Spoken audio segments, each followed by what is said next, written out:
Hey everybody, welcome back to Jersey First TV, the Nader Narrative. Elizabeth Nader back with you. And I have an exciting guest for you to talk about an incredibly important topic, which is CRT, but in a way that you haven't heard before. We're going to talk about the myth of CRT in the Asian American community. Kenny Xu, welcome to the program. Hey, thanks for having me. So to my audience, Kenny is the president of Colorist United, which we're going to talk about later, but he also wrote an incredible book that everyone should look at. It's called An Inconvenient Minority, The Attack on Asian American Excellence and the Fight for Meritocracy. So Kenny, this book is unique and it's important because it tells a story that not many people realize, which is what about CRT? Talk to us about the premise. So I named my book An Inconvenient Minority after seeing the way the race narrative has functioned in American society, and how it ignores actually a critical minority that inconveniences the CRT narrative. That minority, guess what? It's Asian Americans. Because Asian Americans, right, critical race theory says is under the premise that, whites are at the top and people of color are at the bottom, and whites oppress these people of color. But what are they going to do with Asian Americans who definitely in this country have been historically discriminated against? They start at the bottom. They don't come with generational wealth or connections, but in one generation, they actually achieve a higher bachelor degree attainment and a higher socioeconomic status than even white people. So how could a white supremacist country that privileges whites allow a minority to get ahead of them? That doesn't make any sense under critical race theory. And that's why Asian Americans are the inconvenient minority. They challenge the premise of CRT. CRT requires an oppressor and a victim, and CRT really says that a meritocracy is no longer in play in America. But America is really founded on the idea of a meritocracy, which is essentially and very simply, you work hard, you do the right things, you check the right boxes, you dream big, you work towards those dreams, you achieve, and there are no limits. We're all about equal opportunity, not equal outcomes. And so, in fact, the Asian American community has done an amazing job leveraging the American dream. And we're seeing all around us the success of that. So CRT says that this can be true. So how do they then address you guys? Because you are challenging their premise. Yeah, so they would address it in two ways. One, they would just ignore it. A lot of critical race theorists just ignore Asian Americans completely. But two, they paint this. Some critical race theorists have addressed Asian Americans, and they do it in a particularly devious and honestly self-hating way, a very hateful and a spiteful way. They claim that the reason why Asian Americans are successful in this country is because they benefit from white privilege. Now, you might say, how does that work? How is that possible? Right. Well, they would say that white people use Asian Americans as a model minority to prop them up just so they can say that, oh, minorities can't achieve in this country. So black people, the reason why you're at the bottom is because of your own fault, not because of structural racism. So basically their claim is that Asian Americans are being used by whites, a claim which I can find no evidence for. I don't see it. The only thing that they point to is the fact that they allow typically more highly skilled Asian Americans to come in, which is standard immigration procedure. Right. Furthermore, the facts actually challenge that, because the number of Asian American refugees from communist countries like Vietnam, Laos, Bhutan, Malaysia, those kinds of places that are led into this country that definitely do not come with skills is also super high. And in fact, Vietnamese immigrants come here, 80% of them don't even know English, Elizabeth. I Wow. mean, that's not exactly like a super highly skilled thing. You know, No. these are not super highly skilled immigrants, and yet they come in, they start their own businesses, they start their own dry cleaners, they start their own restaurants, they build up enough money, they save, they put it onto their kids for their education. Those kids study twice as many hours as the average American. That's a fact. That's a statistic right there. Those kids eventually go off to college. They achieve at college. They graduate from college at a higher rate than even white Americans. So what that proves is no, there's no evidence to support the fact that the United States is either propping up or putting down Asian Americans. Rather, it shows that the values of hard work and meritocracy are what enable Asian Americans to succeed in this country. Which we should be celebrating. I mean, that is the Yeah, American dream, and it you is. have a choice. Life is a choice. You choose to do those things and you get Yeah, results. You choose not to do those things, you don't get results. So we have a community that came to the United States and definitely faced discrimination, right? Historical discrimination. People don't really think about that as much. Can you just kind of describe what some of those events were? absolutely. So Asian Americans, yeah, we face historical discrimination too. Chinese Americans, in particular, were excluded from America via the Chinese Exclusion Act in the late 1800s. Japanese Americans were interned famously by Franklin Delano Roosevelt, during World War II. And I'm not saying that there weren't reasons that were legitimate during that time, but I am saying that, yeah, like, Asian Americans have faced historical oppression in the United States. Now, are we going to live off of that? Are we going to feed off of that narrative like some identity victim peddlers want us to? Well, some progressive Asian Americans would say yes. We need to talk about our own oppression and everything like that. But I would argue, yes, it's important to talk about our own oppression, but it's even more important to talk about, okay, we live in the present right now. What is the Yeah. present state of society, and what kind of, and part of my book, An Inconvenient Minority, addresses this. Right. Asian Americans need to understand that their skills, that their usefulness, they need to start speaking out in American society. They need to start saying, yes, we actually do have some good cultural values that we want to spread, particularly with regards to education, that anybody can achieve. Studying hard, two-parent family structures, lower rates of crime, lower rates of drug use. All of these values are really good, and we need to start telling people that story. Not the story of victimhood, but the story of how you can rise up from that. I love that. And what this community brings to this country is incredible. And I think you're listing so many things that we would say are so valuable and will save this society really from, its tipping point, which I think we're at right now. And just the fact that it's strong families and a focus on working hard and really being a good citizen, all those things that the Asian Americans bring to our country is such a source of enrichment for us. But you're still facing challenges because of CRT. And I want to talk about Harvard now and the Ivy League schools. So first of all, talk about the origins of CRT, because this was something, having researched it before, I didn't really understand. So talk about where it actually comes from. I'd love to. I'd love to. Critical race theory came from Harvard Law School. Yeah, this is an elite theory, guys. This is not a theory developed from the Selma March and the Montgomery bus boycott. Right. This was a theory developed from Derek Bell, a Harvard tenured professor who, by the way, was mad that he was mad about his own tenure. It was a complicated process, everything like that. That resentment led him to develop critical race theory. Critical race theory spread it among his acolytes and adherents, which basically racism is normal in society. U.S. is a systemically racist country. Blacks are perpetually mistreated, even under colorblind laws. Those are the premises of critical race theory. It's an elite theory. It comes from Harvard Law School. The whole purpose is to divide. It's that whole communist idea of division.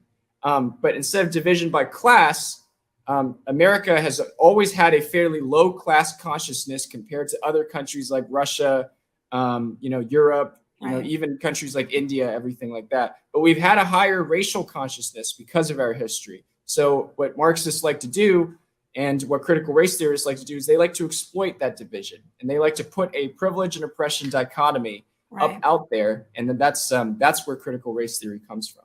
And also they claim and tout this is about diversity, equity, inclusion, which of course those words seem really warm and fuzzy, but in fact it does quite the opposite. And now we see this in the admissions process at Harvard itself, which is, as you're going to describe it now, is far from inclusive. And in fact, the CRT approach is actually suppressing Asian Americans who have earned the right to go to these schools. So talk about Harvard's admission process.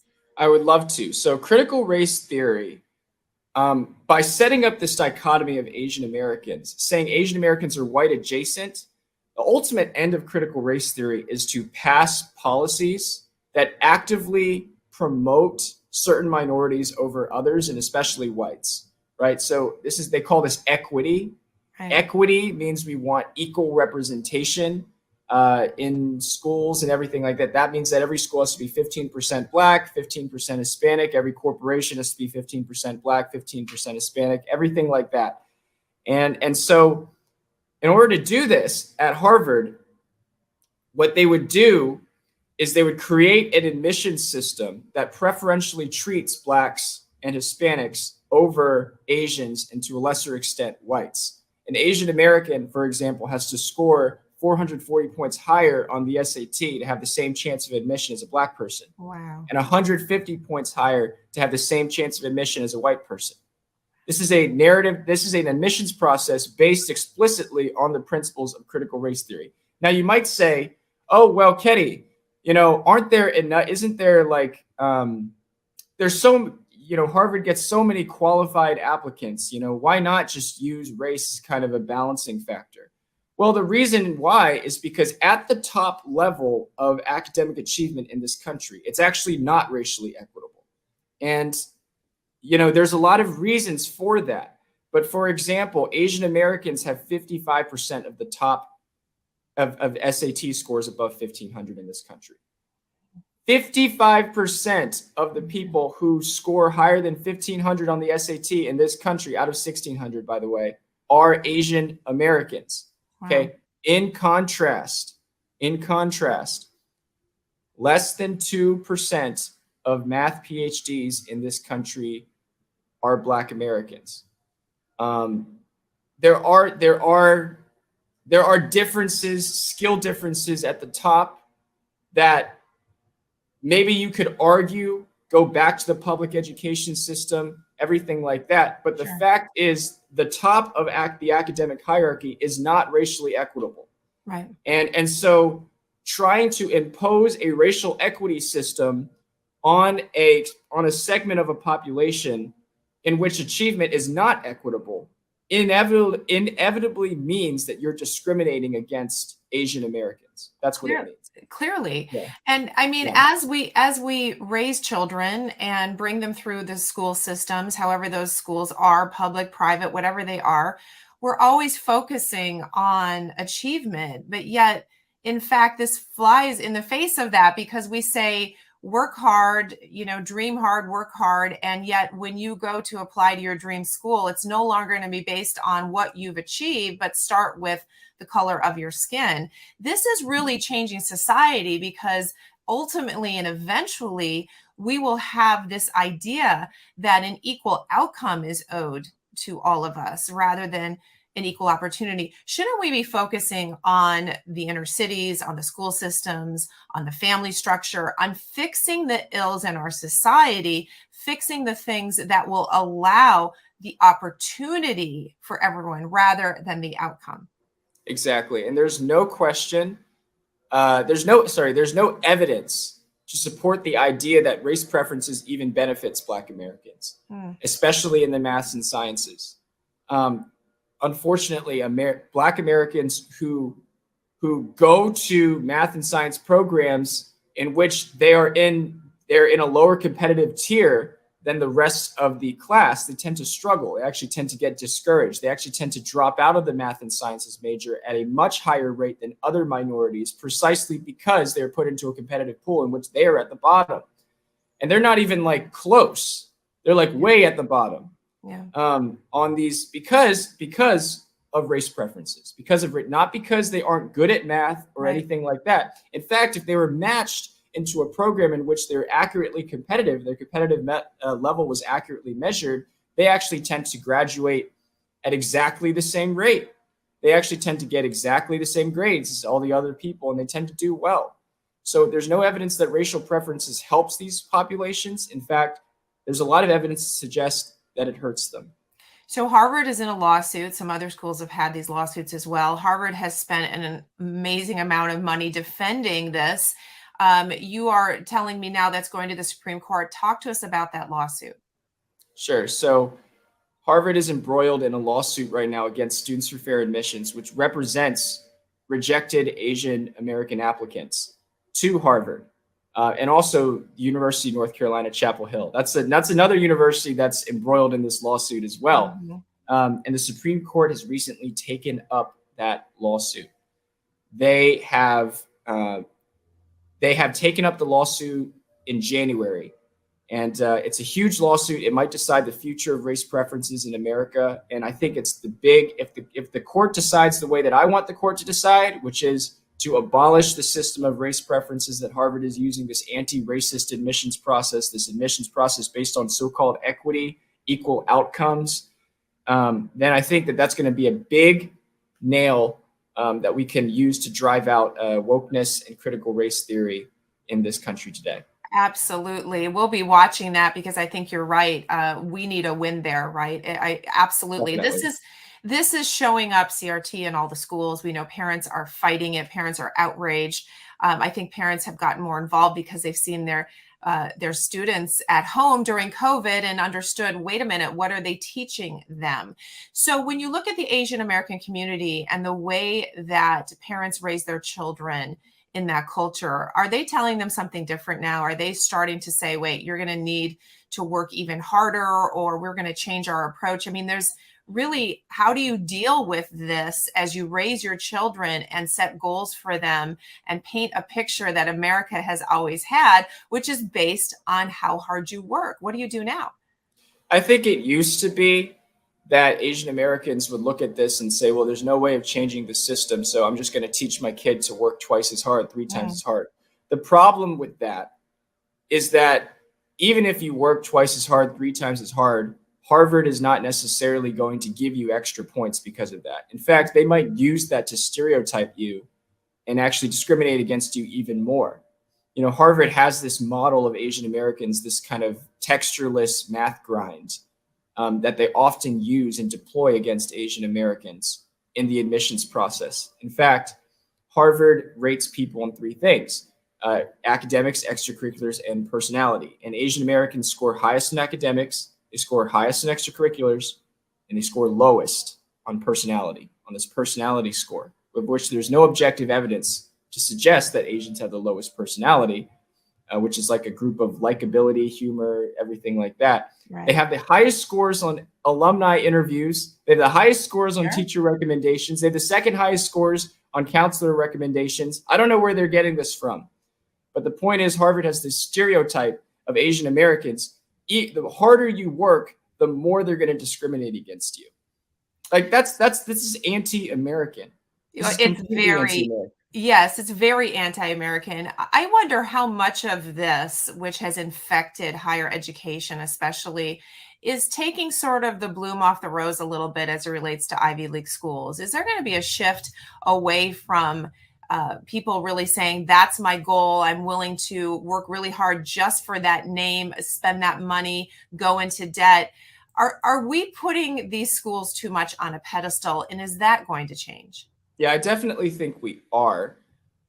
The problem is these Ivy League universities have so much money that they will always have a certain level of prestige that is afforded to them because of their huge endowments and because of their ability to spend resources. But I hope slowly in our culture, and maybe this is going to come quicker than we think, with I think all of the frustration going on with our schools right now, I hope that our culture is going to make a shift in mindset to say, if you're smart, and you're super intelligent and you want to be in an environment that rewards you for your intelligence, that rewards you for your hard work, maybe you should choose a different university than a Harvard or a Princeton, which is becoming increasingly populated by children of rich kids, by rich kids and children of wealthy and famous people. In fact, 36% of Harvard's last classroom was populated by children of legacies. 36%, and over 10% are populated by children of donors. And when I'm talking donors, I'm not meaning like the $1,000 donor. No, big donors. I'm talking about those who donate $10 million or more to Harvard. Right. That's 10% of the class. Right. So as the admissions process at Harvard and Princeton becomes more and more corrupt, I hope people will find alternatives that really prioritize meritocracy. Yeah, I hope so as well. And I think one of the good things that we can take away from COVID and all of this nonsense that's happening is that, in fact, people are not striving for that name as much anymore. And they're recognizing that that value perhaps isn't there. And in fact, maybe they don't want to attend these schools. Maybe there's a downside to it. It's going to take some time. But I think, Kenny, we're going to get there faster than you think. Now, I want to shift a little bit. It's all related, but I want to talk about what you're doing with Colorist United. You are president of that organization, and it's focused on race-blind society, color-blind society. Tell us about what you do. I've seen the damaging effects of fixating on race in things like college and things like education and even in the workplace. And I was recruited to be the first president of a new nonprofit called Colorist United, where we advocate for a race-blind America. That is, we advocate for Martin Luther King's true dream that a person should be treated on the content of their character, not the color of their skin. And that dream is being threatened right now by woke ideologies, by critical race theory, by people who are telling children to fixate on their race more than anything, by colleges and universities, and even employment programs right now, and companies that are actively hiring and promoting on the basis of race. So we speak out for the ordinary American who does not believe America is a racist country, who just wants to live in a country with other, where assumptions are not dictated to them based on their race. And so we take on the biggest targets. We took on the Salvation Army last year. We asked them to take down their anti-racism document. They asked the people to repent for racism. We won. They took it down. Wow. Now we're taking on American Express. They've been tying bonuses to hiring for equity. That means that people who hire more Black people are going to get bonuses compared to people who hire white people. This is irrelevant from the standpoint of merit to us. So we're organizing the employees. If you go to coloristunited.org, you can see our petitions, and you should sign them because you want to make your voice known.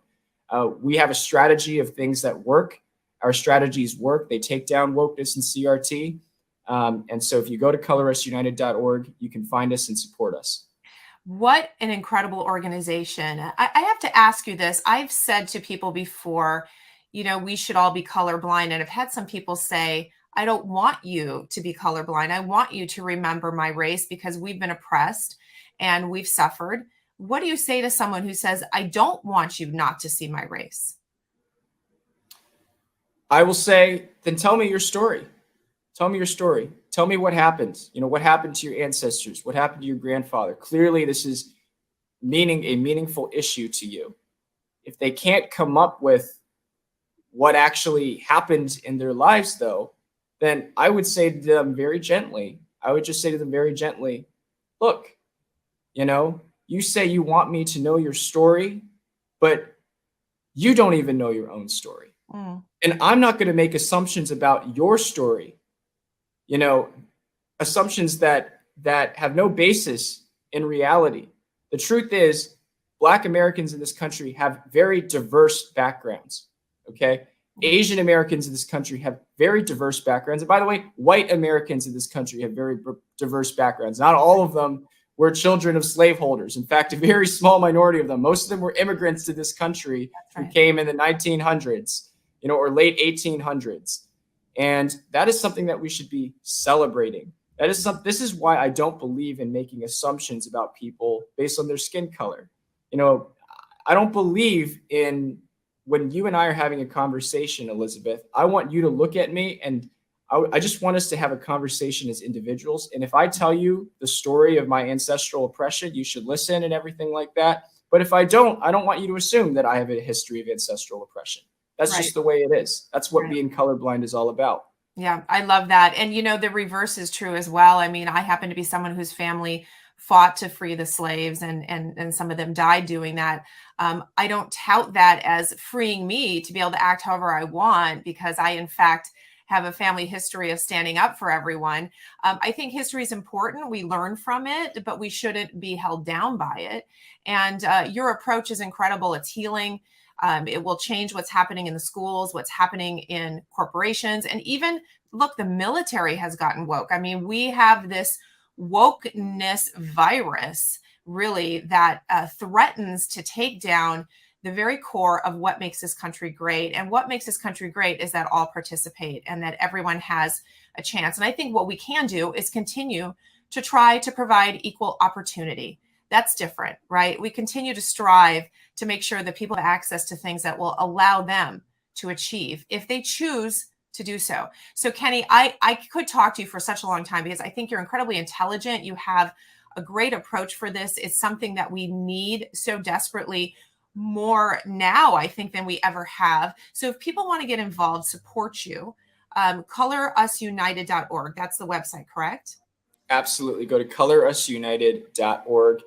Buy my book, An Inconvenient Minority. If you want to understand more truly about what's going on with the CRT narrative and how Asian Americans inconvenience it, buy my book, An Inconvenient Minority. It's become a bestseller on Amazon, Barnes & Noble, IndieBound, wherever books are sold. With Colorist United, too. Get involved with our initiatives. Stay tuned to what we're doing. We are changing the culture, one corporation and nonprofit at a time, and we're setting an example of them to show the world in America, people don't want wokeness. People want a race-blind meritocracy. Absolutely. Amen. Best way to end this interview. Kenny, thank you so much for coming on. We appreciate you. To the audience, please go check out his book. Please check out his website. Support them. I know many of you are upset about what's going on in this country. We have people who are working hard to change it, and we've got to rally around them, support them financially, really pay attention to what they're doing as we can. Kenny, thank you again. Thank you.